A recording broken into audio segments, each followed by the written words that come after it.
Good morning, it's James. I do hope and pray this message finds you and your loved ones peaceful, thriving, and well. So I've thought a lot about how I want this message to go today. And sometimes when I think about it too much, I get myself caught up in my head, and this is not a message that I want to be at all in my head. I want to be in my heart, solely, fully in my heart right now.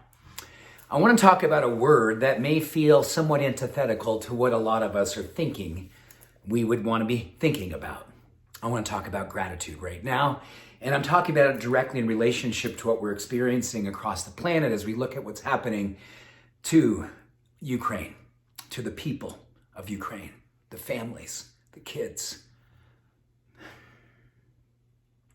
And yes, gratitude wouldn't be something that necessarily would come to mind for a lot of us, and I gotta be honest with you, it didn't come to mind, but this morning for me, I was doing my meditation and my prayer work, and this sense of gratitude came up, not because I was comparing myself, please.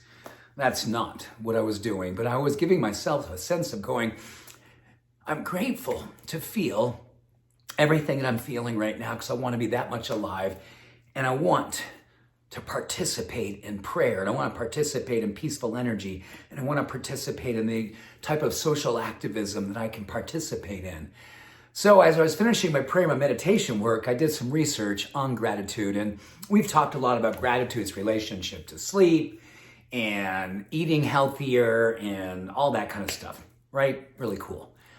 But there's so much more that gratitude can do for us right now. And let me just share with you 3 things that science is telling us about gratitude today. Number 1, gratitude will give us a sense of hope, even unreasonable hope, according to the science. Like, when we know that we are feeling the things that we're feeling, sometimes we're feeling sad, angry, hopeless, and then we just keep on regurgitating and ruminating on each of those emotions. And then we go, oh my goodness, what is it that I can be doing? Well, hope is what we need to be doing right now. We need to hope and pray and feel resilient and strong right now. We got to believe that we can move through this as a world community, as a world family. And the light that we can bring forward in the form of hope can be lit under the influence of gratitude. Simply saying thank you throughout the day. Every doorway you pass through, you say thank you. Every time you see a mirror and you catch yourself, say thank you. Every time you're breathing, underneath your breath, you say thank you over and over again. And the more that we can bring up gratitude as an emotion, the more that we are building resilience and hope. And the more that that hope can carry us and make us stronger and help us not to give up right now and not to go dark right now. Number 2, studies show that when we're feeling gratitude, our emotional resilience in relationship to stress management and anxiety are also vastly improved. We give ourselves an opportunity to believe ourselves into knowing that we can do what we have to do to navigate this with a level of balance and equanimity.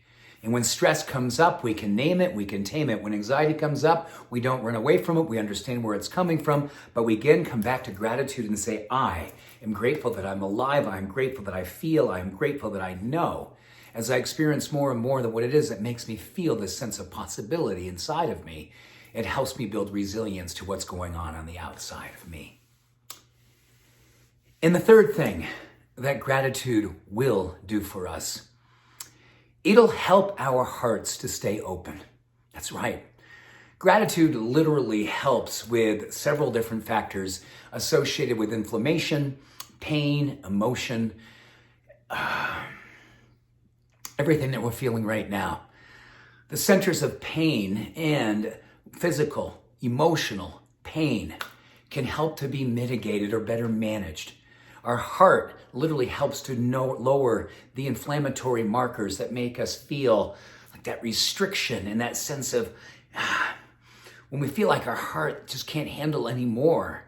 Gratitude helps to open up the blood vessels and help nitric oxide levels and help those inflammatory hormones to come down so we can breathe light into the moment. It is not easy to be feeling gratitude right now, but when you can look at your life and look what's happening to you around you, hopefully, I pray that hopefully in this community that you have shelter, that you have food, that you have someone who loves you and you have someone that you love. Because you have that, there's a lot there. And potentially everything that you need. There's a fourth thing I want to share. It just came to mind as I was reading this morning. Gratitude gives us meaning. Gratitude gives us meaning when it seems to be a senseless time where meaning is hard to find. A practice of gratitude helps us to remember the power that we have inside of us and the power that we are when we're together, focusing on what it is that we can be together. Right now, gratitude, good medicine, powerful healing, an opportunity to galvanize and overcome this present dark night. And hopefully bring up a much better tomorrow. I pray for you, Ukraine. The whole world is praying for you. May we figure out as one world community what it is that we can do for you and help save you from the plight and the anger and the aggression that is happening